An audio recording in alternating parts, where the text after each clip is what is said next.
Well, let's cross over to Indiana. Joining us via Skype is the editor of Culture Wars online magazine, E. Michael Jones. Many thanks for joining us here on Press TV, Mr. Jones. Now, this Geneva II conference was hyped up. There's a lot riding on this conference, so to speak. Why do you think they're not even being able to fix a date? Because they don't know who the opposition is. Or another way of saying is they don't want to let the world know who the opposition is.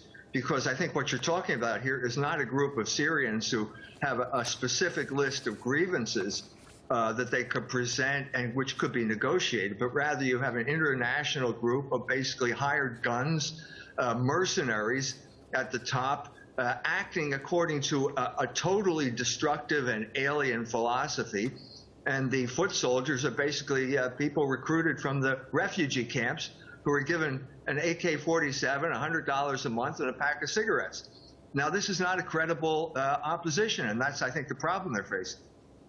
Well, speaking of which, then, if this conference is even held, who is going to attend it from the side of the quote-unquote opposition, and can any agreement be even enforced?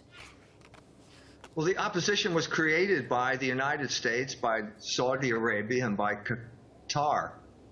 So they are the people who are the puppeteers, and they will have to appoint the puppets to speak for them. But I think how can this happen if one of the first things that John Kerry does when he becomes Secretary of State is refuse to give these people heavy weapons because he doesn't trust them?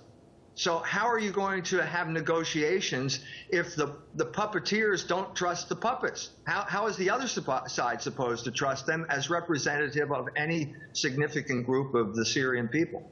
And yet these puppets, as you call them, are still getting funding. They're still getting some sort of arms to fight the government of Bashar al-Assad. That, again, takes away the incentive to come down and sit on the negotiating table. Wouldn't you agree?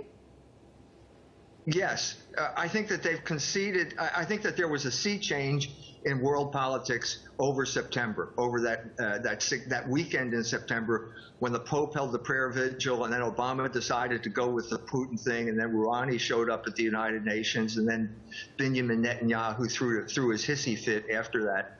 So it's a situation now where they can't win, but maybe the next strategy, the fallback strategy, is just to create anarchy there so that Syria cannot pose any type of significant threat to Israel. That may be plan B. And very quickly, if you can, do you think that would work? No. Okay. No. All right, that was E. Michael Jones, the editor of Culture Wars online magazine, joining us via Skype from Indiana. It's always a pleasure to have you with us here on Press TV.